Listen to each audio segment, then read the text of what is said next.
ico gihe hari mu kwezi k'umunani haraheze iminsi 3 ntaza ahondi. Ubwo iyo nzu ndayinjiyemwo nkumva agahinda karanyishe mfata umwanzuro wo kuyihunga. Namaze iminsi 3 nta muntu azi iyo ndi, jewe ubwo nagiye ku gatumba.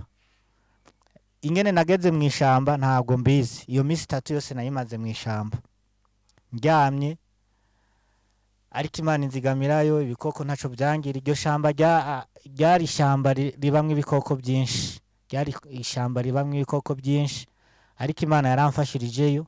Iyo minsi 3 yaje gushira natowe n'umuntu unzi, yasanze nsinziriye asanga meze nabi, niko kumpagurutsa akagerageza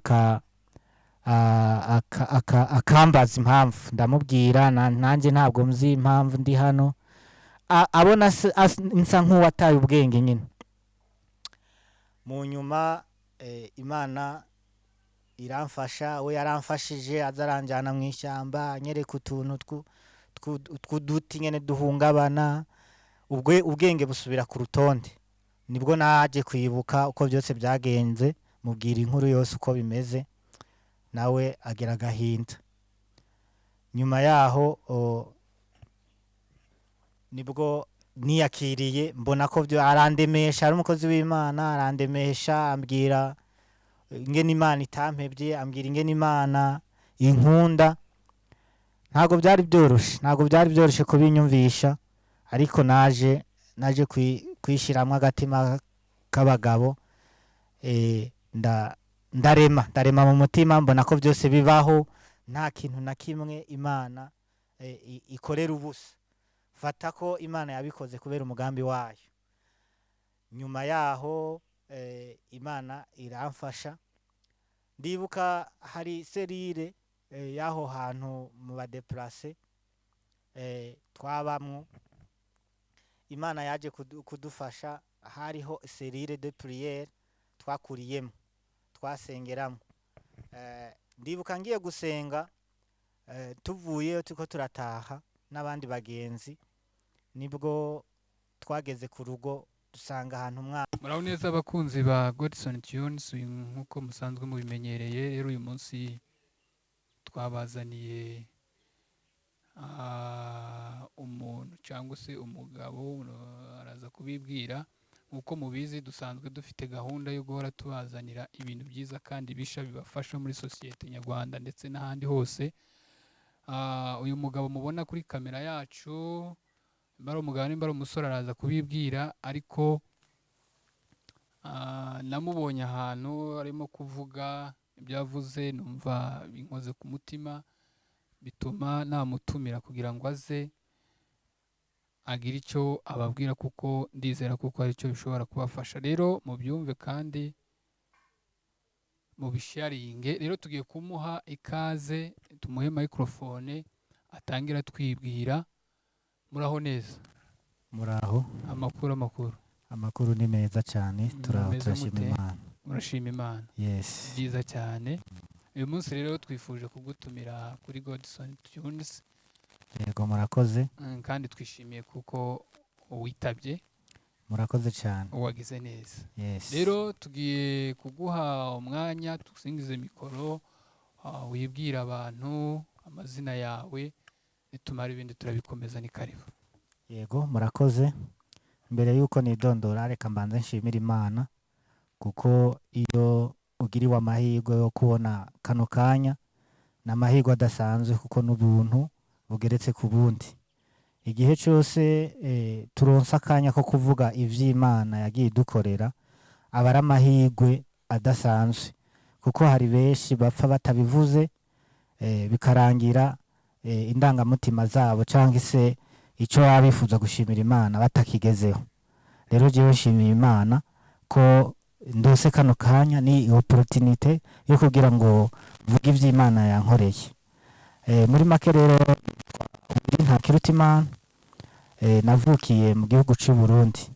Ndi Umurundi, navutse mu 1993. Rero nshimye Imana ko shimye Imana ko nongeye kuhagera. Ni byiza cyane, ni byiza, ni byiza kandi birashimishije. Ndi umurundi nk'uko mwabyumvise, mvuka mu ntara ya Kayanza, aho ni i Burundi. Shimye Imana ko yangejeje mu Rwanda amahoro, naje 2015 muri bya bihe bitari byoroshye by'i Burundi. Nashikiye mu nkambi y'Imahama, ariko ubu ngubu tuvugana ntuye i Kigali muri Kinyinya. Ndi umukristo, nshima Imana, ndashima Imana ko yandokoye mu magana menshi y'abanyabyaha, ikanyemerera ko nanje mba umwe mu bakora umurimo wayo. Ndi umuririmbyi muri rusange utarabigize umwuga, ariko ndabikunda. Muri make rero ndashimye Imana ko nongeye kubona kano kanya ko kugira ngo ndabahe ubuhamya bw'ubuzima bwanje. Ni burebure, muraza kwihangana nimbukira hagati cyangwa nimvuga ibice bice, kuko ni burebure cyane. Ndavuga bike bike. Ego, murakoze cyane. Hari ako nari nibagiwe, ndi umugabo, ndubatse, mfise umugore umwe n'abana 3. Urumva ko Imana yangiriye neza, kandi abo bose nababoneye mu Rwanda. Rero nshimiye igihugu cy'u Rwanda cyatwaye mbere, ko nahaboneye umugisha. Urumva ko ari ibintu bidasanzwe. Naharonkeye umugore, ndahabonera n'abana. Nakoze mariage 2019 mu kwezi kwa 3 itariki 23. Urumva rero ko Imana yangiriye neza. Ndabukorera mu ishengero cyangwa mu itorero rya Pefa Mahama, niho nakoreye mariage.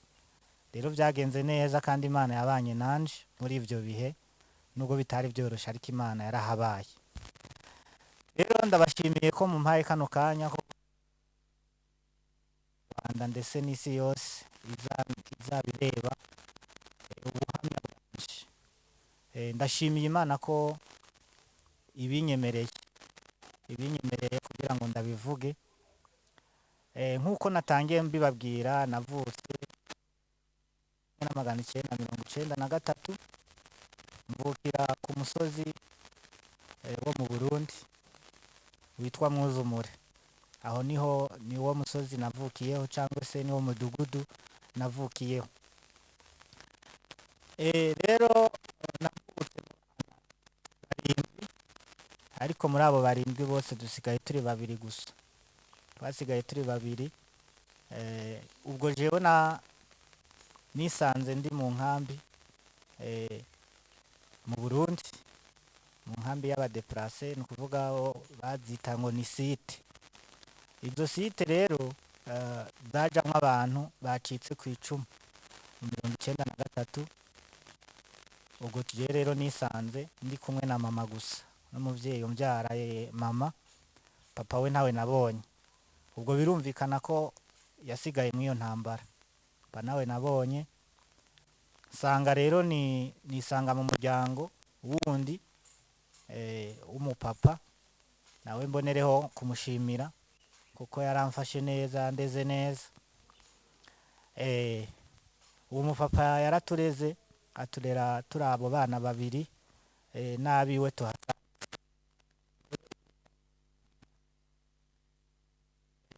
Uko bisanzwe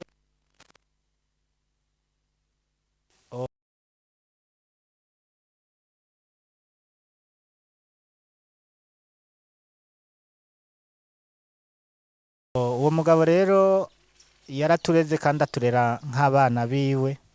Yitwa Kayuku Atanasi. Kubera ko mama yari amaze kubura umugabo, agahunga atawajyanye, uwo mugabo nawe yari afise mushiki wa papa. Nawe aho yari avuye yaje wenyene, umugore amusizeyo n'abana bapfuye. Urumva bahuye rero abapfakazi 2, mama n'uwo mugabo. Bahita baribanira, ubwo bahitamwe kuturera. no kugwiza undi muryango. Nyuma yaho rero niho bavyaye abandi bana bane. Abo bane bose usibye umwe yatuvuyemwo, ariko abo bandi batatu bose barahari. Barahari, babiri n'abakobwa, uyundi ni umuhungu. Ubwo urumva ko dusigaye turi abahungu babiri n'abakobwa bane. Ubwo rero turashimye Imana ko ibyo bihe byose yagiye bidutambukisha, kandi nta kibazo twigeze tubigiriramo. Ubwo rero jewe kuze nkorera Imana, kuko mama yakonoza nkurira muri Sunday school yaho bita Mwirango, niho nakuriye kuri fekabu yaho. Nkura nshima Imana, nkunda Imana, nkura numva iby'Imana ari byo ngomba kubamo. Ndibuka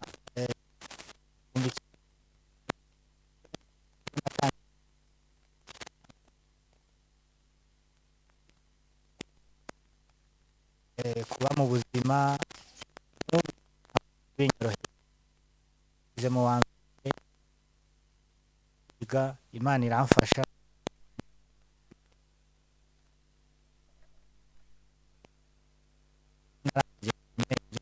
njya kwiga secondaire Bujumbura. Niho ni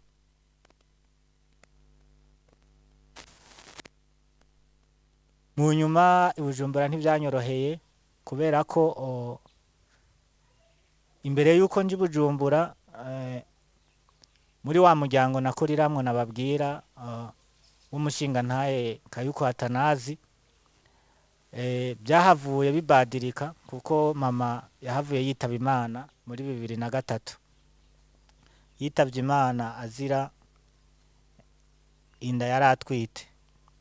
Yaragiye aravyara mu bitaro, arangije yitaba Imana, abana bo bararokoka, ariko hashowe gukura umwe, uwundi arapfa. Ubwo birumvikana ko zari impanga. Amaze kwitaba Imana rero ibintu byahise bihinduka. Wa muryango na wa mupapa ntangura kumubona, kurumva ko nakuze yinzi ko ari we papa wanje. Ariko mama hapfiriye nahise mbona rero itandukaniro, ko nahise ntangura kwibaza uburyo ari kumfata nabi, uburyo biri kugenda nabi. Nsanga ntohoje amakuru, nsanga si papa, ahubwo nuko nguko nababwiye byagenze. Nuko rero nabimenye, nuko namenye amakuru, nuko namenye ko atari papa wanje. Ndibuka muri 2003 mama amaze kwitaba Imana, uwo mugabo yafashe umwanzuro wo kuzana undi mugore. Uwo mugore rero niwe yadufashe nabi, adufata nabi twe na mushiki wanje. Mushiki wanje mukuru yahise aje i Bujumbura, aja mu kurondera akazi ko gukora kugira ngo amfashe nige. Ariko nawe ntabwo byagenze neza, kuko yahise nawe anyibagirwa. Yaranyibagiwe, yibagirwa n'ibyo twasezeranye, ko twari twavuganye ko agiye i Bujumbura, agiye gukorera amafaranga. Arangije amfashe kwiga, arangije amara imyaka 5 ata kintu na kimwe tutanavugana. Ntazi ngo araha, ntazi ngo ari gukora ibiki, yibagirwa n'ibyo twasezeranye. Ubwo birumvikana ko nanje iby'ishuri byahise bisa nkaho bihagaze. Bisa nkaho bihagaze, fata umwanzuro wo kuva mu urwo rugo, fata umwanzuro wo kuvayo, ngendaho umukecuru yabyara mama n'ubyara papa babana mu nzu imwe, ariko baragabuye ivyumba. Umwe afite ivyumba 2, undi 2. Ubwo n'ubyara mama n'ubyara papa. Ubyara papa rero nawe yari abana n'undi mukecuru, yari senge wa papa. Ubwo birumvikana ko yavukana na mutama, yavukana na papa na se ubyara papa. Ubwo je nahisemwo rero kubana n'ubyara papa. Ubwo tubana mu nzu turi 3. Ariko birumvikana ko n'ubyara mama nawe twarakominikana, kuko inzu yari imwe, usibye ko hari hafunze, ariko inzu yari imwe. nagerageje rero uburyo bwose mbahuza kandi birankundira ndabahuza. Rwa rukuta rwari hagati yabo rura barukuramwo, barukuyemwo ubwo tubana rero mu nzu turi bane, ngewe n'abo bakecuru batatu. Ubwo birumvikana ko nari mfashe inshingano zo kubafasha mu dukorwa, kubamesurira utwenda cyangwa se uduhuzu, no kubaronderera utwo gufungura. Ubwo buzima mbwinjiramwo nongera niga, birumvikana ntabwo byanyorohera, nariga nkongera nkaja kurondera udukwi bacana, nkaja kurondera utuzi two gukoresha, ndetse nkarondera n'amafunguro bari bufungure. Ivyo nabibayemwo imyaka irenga 5. Ndibuka muri 2013 hageze igihe numva binaniye, bavandimwe nasiga mwagwa rugo rwa wa mugabo gufatwa nabi, bimbabariza umutima kuko urumva ko twavukana nubwo tutari dusangiye umuvyeyi umwe, ariko mama yari umwe. Umva bimbabarije umutima, ndababara cane, fata umwanzuro nabo wo kubakura mw'ugo rugo. Ntago byanyoroheye kuko urumva kubakura impande ya se ntago byari byoroshe, ariko umukuru niwe twaganiriye, ambwira ubuzima arimwo, ambwira uburyo bamuhebesheje ku ishuri ngo aje kurima. Numva birambabaje cane, marura uburyo ngira mve mu ishuri nawe agira ave mu ishuri, numva birambabaje, numva ntibishoboka. Fata umwanzuro rero wo kumutorokesha, naramutorokesheje birakunda. Aranyemerera ndamujana kwa mushiki wanje, kuko nyuma naje kumenya ko mushiki wanje yubatse urugo, naje kubimenya. Tujayo, tumaze kujayo Bujumbura, tumaze kujayo i Bujumbura, nibwo namenye ko mushiki wanje nawe urugo yagubatse. Tugezeyo aratwakira, turamusobanurira uko ibintu bimeze, nawe aratwakira kandi atwishimiye. Ariko iminsi ntabwo yaheze ari myinshi, kuko ubuzima nawe twasanze butoroshe, ari mu buzima butoroshe bwo guhaha n'umugabo we. Biba ngombwa ko nawe ubuzima bumugora, kudutunga biramugora. Ubwo je naciye mpitamwo guheba ishuri kugira ngo mfashe uwo mushiki wanje yige. Ntago byatworoheye, ntago byoroshe, nawe biramunanira ishuri arivamwo bivanye n'uko ubushobozi bwari bubuze.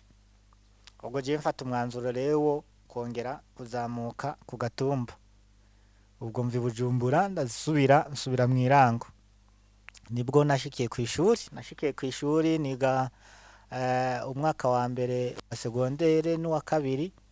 Ngeze mu wa gatatu ntago byoroshe, byaragoranye, birankomerana. Mfata umwanzuro wo kurivamwo, ariko ntararivamwo ndibuka ndi mu mwaka wa kabiri nafashwa na komine, kwa kundi leta ikurihira.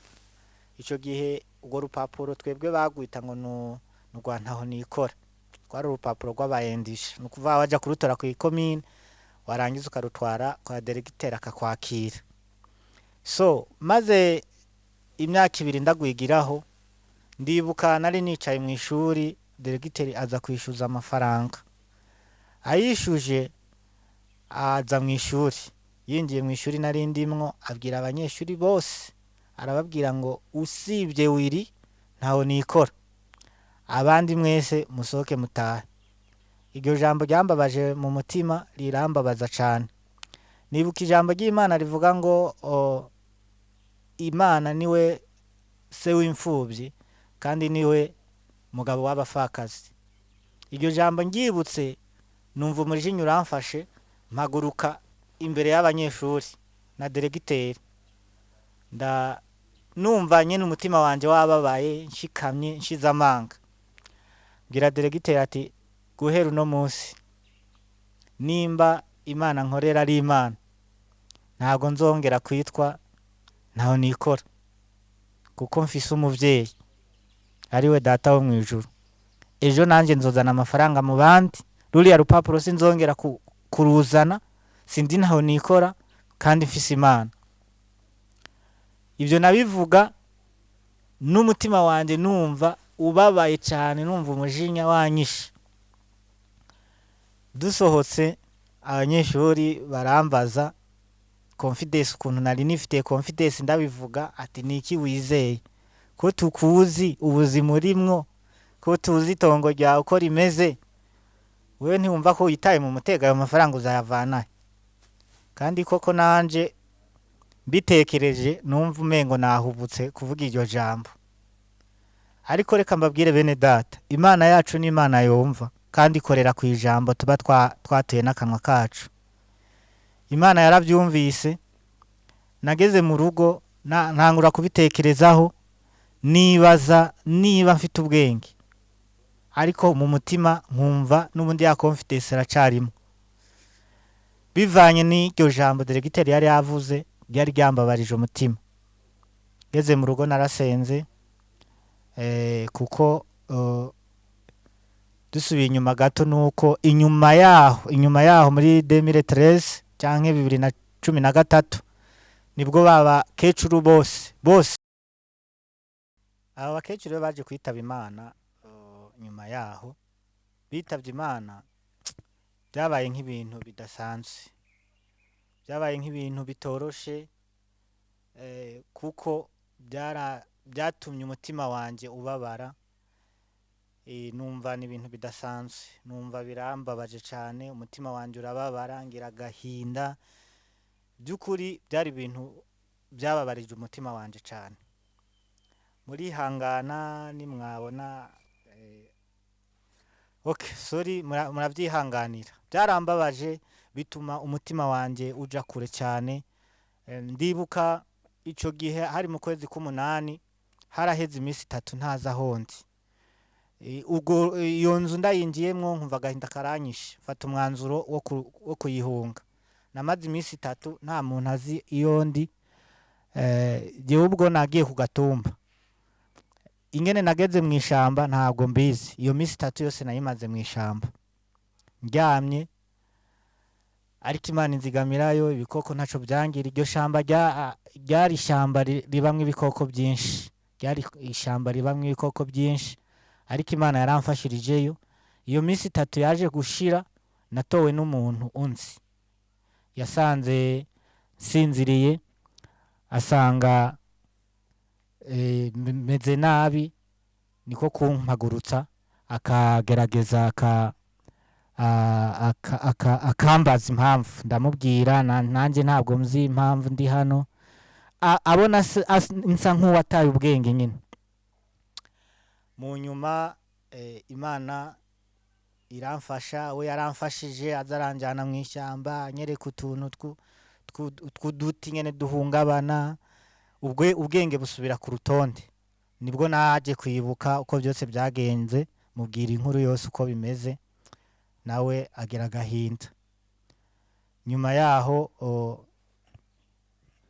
nibwo niyakiriye, mbona ko byo arandemesha, ari umukozi w'Imana, arandemesha, ambwira ingene Imana itampebye, ambwira ingene Imana inkunda. Ntabwo byari byoroshye kubinyumvisha, ariko naje kwishiramwe agatima k'abagabo. Ndarema mu mutima, mbona ko byose bibaho, nta kintu na kimwe Imana ikorera ubusa. Fata ko Imana yabikoze kubera umugambi wayo. Nyuma yaho Imana iramfasha. Ndibuka hari serire yaho hantu mu badeplace twabamwo, Imana yaje kudufasha. Hariho serire de prière twakuriyemo, twasengeramo. Ndibuka ngiye gusenga, tuvuye tuko turataha n'abandi bagenzi, nibwo twageze ku rugo, dusanga ahantu umwana ari kurira, arira cyane, ubona nyine ababaye. Tugerageza kumwegera, kuko urumva twakuranye umutima wa kimuntu, dufashanya, ko no kwitorero barabidutoza gufashanya. Uwo mwana numva nteye agahinda, numva arambabaje. nibagirwa agahinda ndimwo jewe, nibagirwa ibibazo nibereyemwo, ahubwo ngira agahinda k'uwo mwana uburyo ariko ararira. Turagenda turamwegera, turamubaza, atubwira ko iwabo bamwirukanye, yitwa Thierry Ndayizeye. Ubu nawe ni umugabo ari muri Kenya, yitwa Thierry Ndayizeye. Tuzanana mu rugo, ndabimusaba arabinyemerera, twibanira mw'urwo rugo. Twaje kubaho mu buzima butoroshe, umva zari imfuvyi zibiri z'abana tena. Turakuzanya, tuba mu buzima butoroshe, turakuzanya. Mu nyuma rero nibwo ishuri ryatunaniye, dufata umwanzuro wo kuja kwiga ivy'umwuga. Twarose opportunité Ingozi, hariho ishuri rifasha abana bo mw'ibarabara n'abana b'imfuvyi. Ngirirwa amahirwe, umuvyeyi yadutoye twe n'uwo mwana atugaburira, umuhungu wiwe niwe yari ayoboye ico kigo, bamwitwa Oswald, twe twamwita Tonto. Ahari reka ndamushimire, nawe yagize neza kuko yaradufashije aho tugeze ubu tubikesha we. Turashimye Imana rero ko kubw'uwo, kuko yaradufashije. Yarampamagaye arambaza niba namubonera abandi bana b'imfuvyi nka batandatu. Ndibuka narababonye, harimwo uwitwa Celine w'umukobwa, na jewe n'uwo Thierry, harimwo n'uwitwa Pierre, harimwo n'uwitwa Bosco. Abo bose n'uwundi yitwa Aristide. Abo bose twava mw'iyo site y'abadeplace. Tuje Ingozi tugiye kwiga ibyo bintu by'imyuga. Tugezeyo dusanga baratubaza imyuga dushaka, hari imyuga itandukanye yo kudoda, imyuga yo kubaza, ariko umwuga twese twahurijeho wari umwuga wo guteka. Niwo twize, Hôtellerie de Tourisme. Ibyo nibyo twize mw'iryo shuri ry'Ingozi ryitwa AFEV. Mu majambo arambuye ni Action en faveur des enfants vulnérables. Ni ukuvuga ni igikorwa cyo gufasha abana b'imfuvyi cyangwa se bo mw'ibarabara, batagira shinge na rugero. Ico gikorwa rero cakogwa n'ico kigo cyitwa AFEV. Ndibuka twacizemwo amezi 6, ngira n'umugisha, mvaho ngaho ishuri ritarangiye ndonsa akazi i Bujumbura. Aho hari muri 2014. Ngezeyo nagiriwe umugisha, ndahakora amezi nk'6, nahembwagwa ibihumbi 80 by'amarundi. Ico gihe yari menshi cyane, yaramfashije, amfasha n'umuryango wanje kwigeza aho tugeze uno munsi. Ndibuka rero muri 2015 hari mu kwezi kw'icenda, mu matariki ya 6, nibwo nakominikanye na Thierry, we yari agisigaye ku ishuri. Ndamubaza uko bimeze, turaganira, arambwira nyene ko ibintu bitoroshe, abandi bari guhunga. Hari muri 2015 mu kwezi kw'indwi. Nibwo uwo muhungu yambwira ati rero abandi bari guhunga, sinzi wewe uko uvyumva. Ico gihe hari muri ca gihe ca manda ya 3 ya Nkurunziza mu Burundi. Ntago byari byoroshe, abana benshi barahunga bagaca ku mipaka, abandi bagaca mu mazi. Ntago byari byoroshe. Twebwe rero urumva benshi bahunze ari mu kwa 4, ubwo twe tugeze mu kwa 7 dusanga nitwe dusigaye twenyene n'uwo muhungu Thierry. Ndibuka je sinavyumva neza, mbwira Thierry ati rero reka ngerageze uburyo bwose ejo nzazamuka hiyo tuze tubiganireho. Ndibuka hari nko ku Cumweru, nasabye agahusha aho nakoraga. Nsabye agahusha, ndibuka barambwira ati rero ntabwo wagenda utaduhahiye. Bampa amafaranga nja guhaha. Ngeze mu isoko muri ville, ico gihe hari habaye imyiyerekano canke imyigaragambyo ya manda ya 3 ya Nkurunziza. Ngeze mu isoko muri ville, ndahaha, ndasoza, shoje kujya kuntu nsohoka isoko ngiye gushaka imodoka ibintwaza, ngwa mu gikundi cy'abapolisi bari gufata abantu bari mu myigaragambyo. ubwo nanjye bamfashe nk'umuntu yari mu myigaragambyo, baramfata ntibananyumvirije wenda ngo mbabwire ko narindi guhaha ikada, bamfashe banshyira mu bandi. Ni ukuvuga umwe yafashe amaboko undi amaguru, kwa kundi baterera ikintu mu modoka, ubwo nanjye bantereye mu modoka, nisanga ndi mu gikamyo, ariko nsanga abantu benshi, gira amahirwe ngwa hejuru yabo. Hari abo abari munsi, bamwe bitavye Imana, abandi bakomeretse. Nge ndibuka nakomeretse ku zuru, kuko ahantu nakubise izuru ku mutwe w'umuntu nahise nkomereka. Ubwo sinari nzi aho batujanye, nje nisanze rero muri Besere. Besere ni ikigo c'ubutasi c'abapolisi c'i Bujumbura, niho twisanze. Ubwo twabazwa ibibazo byinshi, atese kuko urumva twese badufashe ko twari mu myigaragambyo canke mu myiyerekano, canke mu migumuko. Jewe ndibuka badufunze iminsi 3, ariko umunsi wa mbere mpagera banshize ahantu barambaza ngo se nkawe ngo wari kwigaragambya ngo iki, ngo urondera iki? Ndabagira ati je ntabwo narinda birimwe, nari nagiye guhaha. Ubwo uko mbabwira uko niko bankubita inkoni kugira ngo mbyemere. Mu nyuma inkoni zindembeje ndabyemera, bati nande narinda birimwo kugira ngo numve ko bandeguriza. Twamaze iminsi 3, ariko gahunda yari yo kutwica. Ndibuka umunsi ugira 3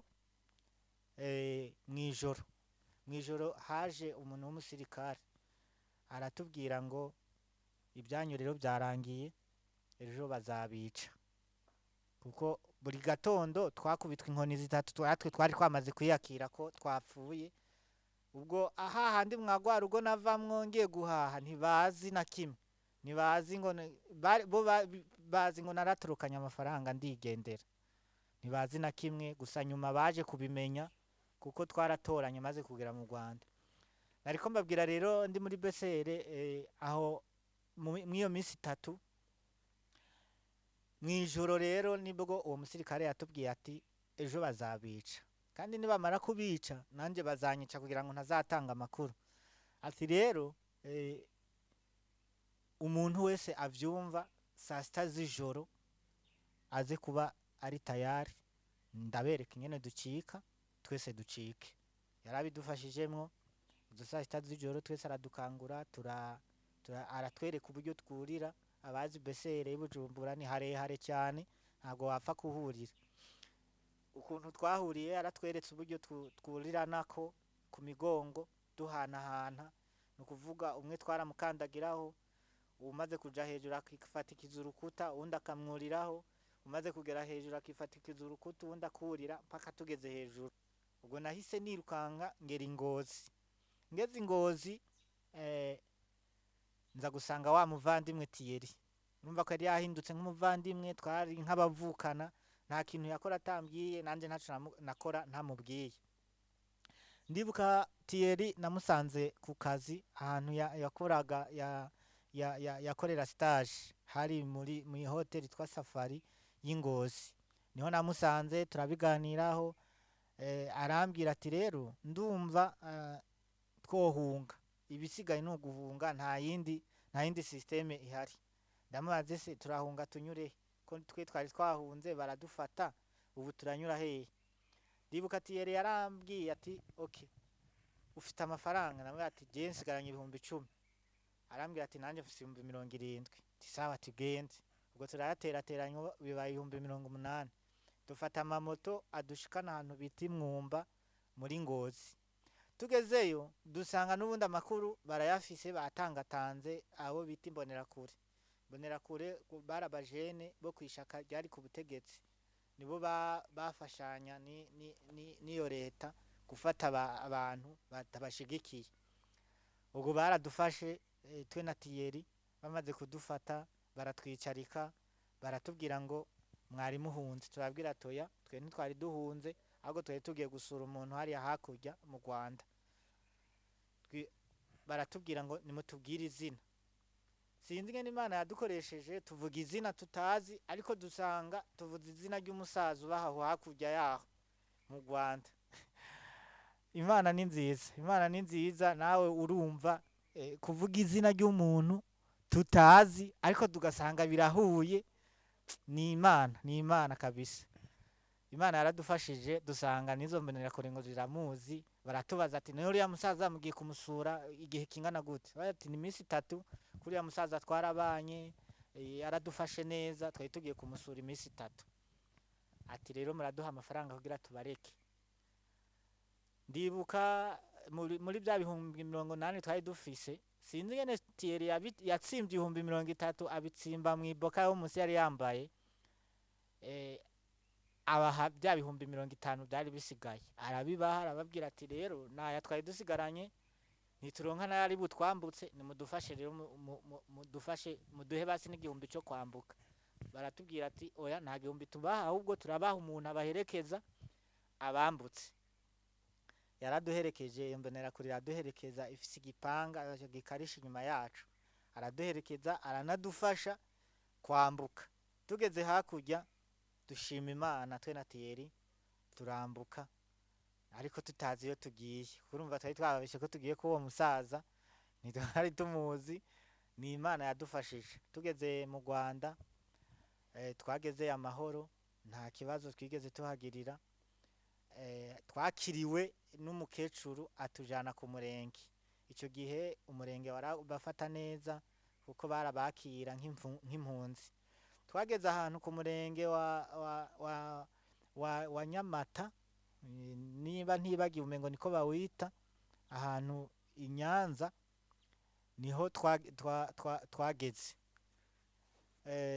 Tugezeyo ku murenge baratwakiriye, batwakiriye tuhagirira ikiganza cyiza. Kwa kundi Imana yagiye idufasha mu nzira. Tuhageze numva umwe mu batwakiriye arambajije ngo hajya we ngo nta kintu ufana na gitifu. Toya ntaco mfana nawe. Ngo murasa, ngo bya hatari, ngo murasa, ngo ngo wogira ngo uri umwana wiwe. Ubwo niko kumuhamagara ambwira ati tubonye impunzi musa noneho. Gitifu yagize amatsiko rero yo kuza kumbona. Ambonye biramunezera, bimwanka mu nda, bivanye nuko abonye ishusho yanje. Ntiyatwemereye ko tuja mu bandi. Abonye ukuntu twabaye, utwenda twavanye Burundi, twajanye mu mazi, tujobye, ibyondo byagiyeho, agira ku gahinda, aradutwara mu isoko. Adutwaye mu isoko araduhahira imyenda,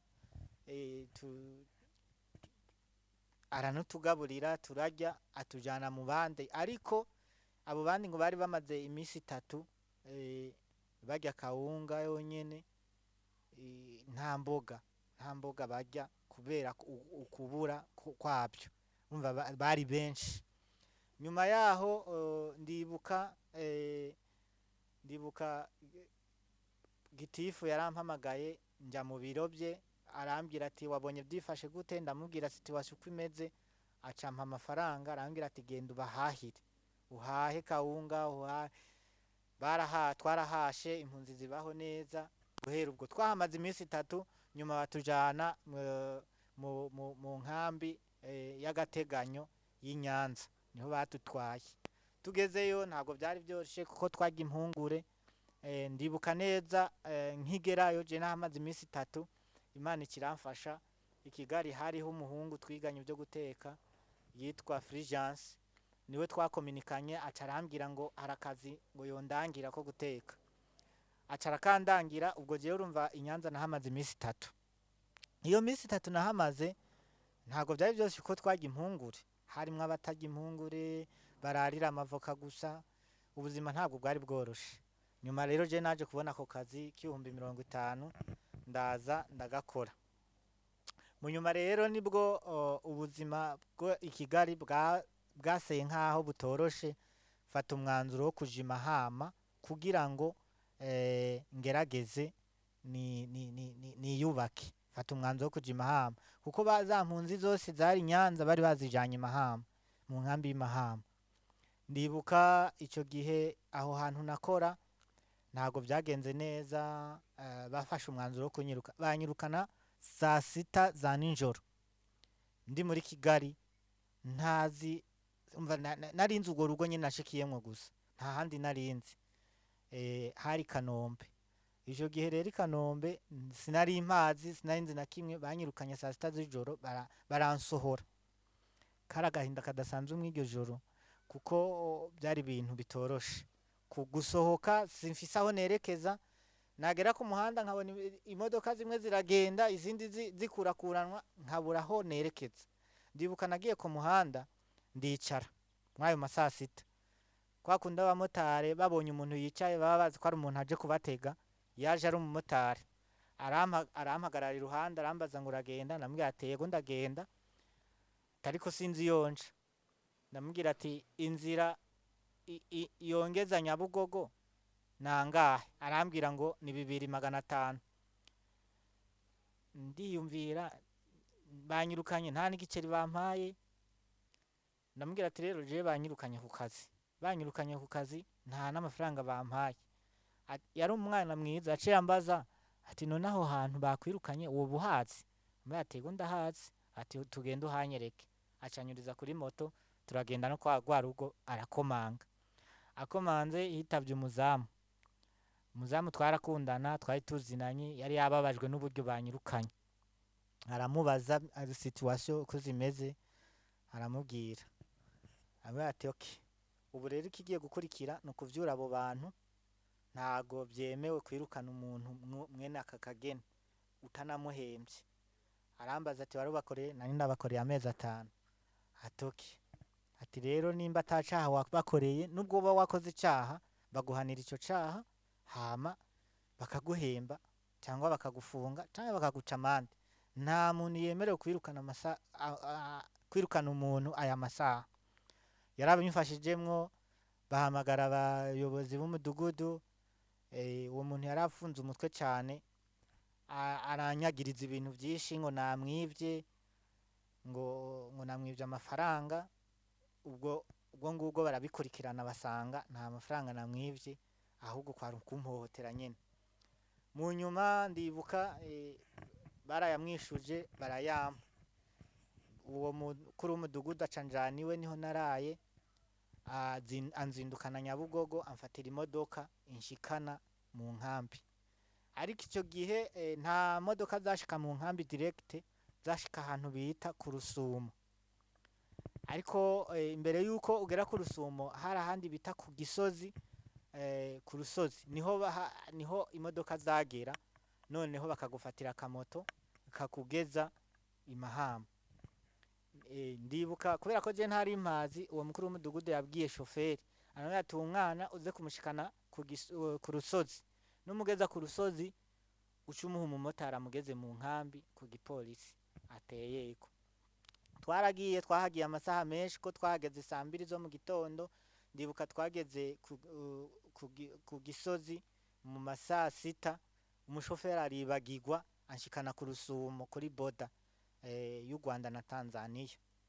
Angejejeyo nibwo yibutse ko yibagiwe. Kurumva je ntaho narinzi, sinari kumwibutsa ko ntaho narinzi. Nibwo yibutse ko yibagiwe. Amaze kwibagirwa arambwira ati rero nibagiwe kukugeza ku Gisozi aho bambwiye, kandi urabona amasaha aragiye kandi sinsubira inyuma. Ati birasaba rero ko nkugeza hariya kuri polisi, abapolisi akaba ari bo bagutegera bakakugeza mu nkambi. Ngeze kuri polisi yarangejejeyo ntiyanabasobanurira uwo ndiwe. Ubwo bo bumvise mvuga ikirundi baca bamfata nkaho ndi mbonera kure. Bampata igiti bambaza impamvu ndi ngaho, mbura ibyo nisobanura kurumva nibwo bwa mbere mpageze, sinarinzi n'ibyo ari byo. Ndabwira ati rero jewe naringiye mu nkambi, ko bari bamenyereye ko umuntu aja mu nkambi ajanwa na hasere. Je ndijanye, ubwo urumva cyari ikibazo kirekire. Batangura kumbaza amakuru, bambaza amakuru y'u Burundi, ubwo sinari mbizi bumva kuva 2015. None ngiye kujayo 2016, urumva ntibyari byoroshe. Ndibuka icyo gihe polisi imaze kubireba irabona nyene ko ndi umwana, ntabwo nari icyo gihe nari mfite imyaka 27 gutyo 26. Polisi irambaza ndababwira byose uko bimeze, bafata umwanzuro rero wo gutohoza amakuru. Ubwo je nari mfise za nimero za mudugudu ndazibaha, baramuhamagara baramubwira byose uko bimeze. Imana iramfasha, baranyemerera banjana mu nkambi. Ngeze mu nkambi ko hariho abajene turi kumwe mwa ya nkambi nababwira y'Inyanza, nari mbaza amazina.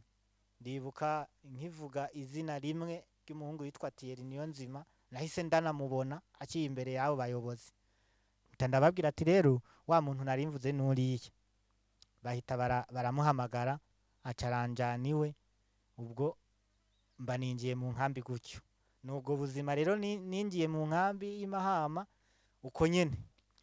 Tugeze mu nkambi rero byagenze neza, nubwo bitari byoroshe, ari nkambi igoye ko hari ahantu hameze nko mu ishamba, hari utuntu tw'utuzu dukenya bubakiye abantu, ibintu by'ibihangare by'ibishitingi, mwabibanamwo muri abantu benshi mutazinanye. Nanjye ubwo nisanze aho ngaho. Ndibuka Thierry yanjanye aho hantu, anjana ahantu baba, nsanga ubuzima. Bakunzi bacu ba Godson Tunes, nk'uko musanzwe mubimenyereye, rero dukomeje kubaha ikaze nk'uko mubibona hano imbere yacu kuri kamera.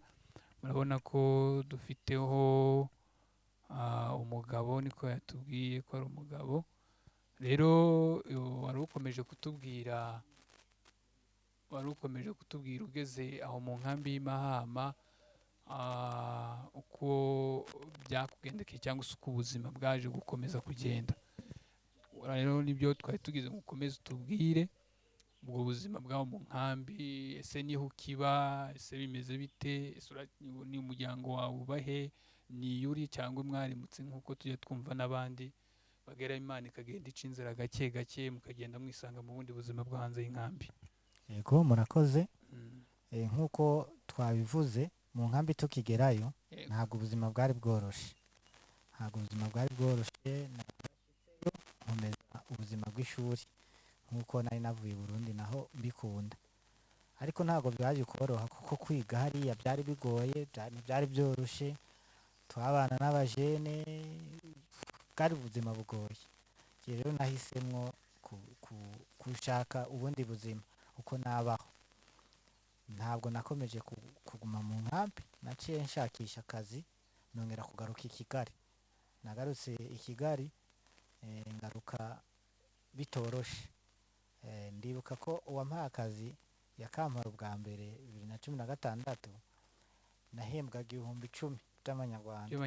Yes. Ubwo hari mu wuhe mwaka? Hari muri 2016. 2016. Kandi watubwiye ko wageze mu nkambi 2015 mu k'umunani. Okay. Mu k'umunani tariki 3 nibwo ninjiye inkambi. Ubwo ni ukuvuga ngo wowe uri i Kigali. Yego. Umuryango ukaba he? Ubimahama. Okay. None se i Kigali ukora ubuhe akahe kazi? I Kigali ubu ngubu, bwa mbere natanguye nkora akazi ko mu rugo. Wari wozaga amasahani n'ibiki? Naratekaga, ko nababwiye ko navuye i Burundi ari nibyo nize. Naratekaga, nkakora ibyo byo mu gikoni. Yes. Okay. Ubu ni ukuvuga ngo i Kigali niho uba, umuryango ukabiriya, aho kugerayo ukajya kubaramutsa. Yego. Okay. Dukomeza tunashimira nyine na leta y'u Rwanda ibyiza igenda ikora, yaba ari ku banyarwanda no ku bandi banyagihugu bandi bo hanze y'igihugu cy'u Rwanda. Leta y'u Rwanda ni nziza cyane rwose, ahubwo nanjye reka mbonereho kubashimira